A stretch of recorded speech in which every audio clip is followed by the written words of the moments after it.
বেঁচে যে আছি এটাই আশ্চর্য ব্যাপার। সকালে দাঁত মাজার জন্য টুথপেস্ট নিলাম, এর মধ্যে নাকি ক্যান্সারের উপাদান। নাস্তায় একটু পরোটা খেলাম, সেটাও আবার ভেজাল তেলে ভাজা। সুন্দর দেখে একটা কলা খেলাম, তাও আবার কার্বাইড দিয়ে পাকানো। চাঙা হওয়ার জন্য এক মগ কফি নিলাম, সেটাই নাকি কফির গুঁড়ো কম, তেঁতুল বীজের গুঁড়ো বেশি।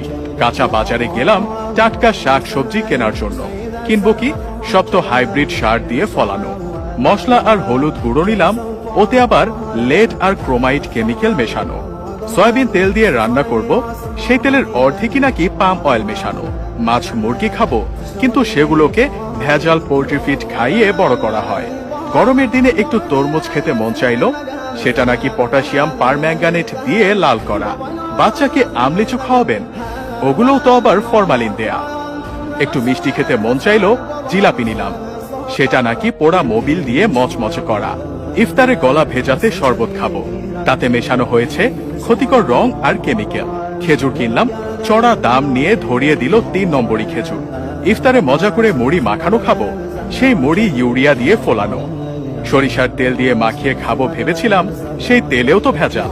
সুন্দর দেখে বড় বড় পেঁয়াজও কিনেছিলাম, খেয়ে মনে হলো বড়া খাচ্ছি। আলুর চপে আলুর নামগন্ধ নেই, বেগুনিতে বেগুন খুঁজে পেলাম না। সবজি চপ মুখে দিয়ে মনে হলো খড়কুটো চিবাচ্ছি। প্রোটিনের জন্য গরম দুধ খাওয়া দরকার, কিন্তু গাভীর পিটুইটারি গ্রন্থিতে ইনজেকশন দিয়ে নাকি অতিরিক্ত দুধ দোয়ানো হয়, তারপর আবার মেশানো হয় 1 বালতি পানি। এত ভেজাল খাওয়ার পর 2-1টা ঔষধ না খেলে তো শরীর টিকবে না। কিন্তু ঔষধ যে খাবো, বেশিরভাগ ঔষধ খেলেই হয় সাইড ইফেক্ট, বাকিগুলো আবার শরীরে কাজই করে।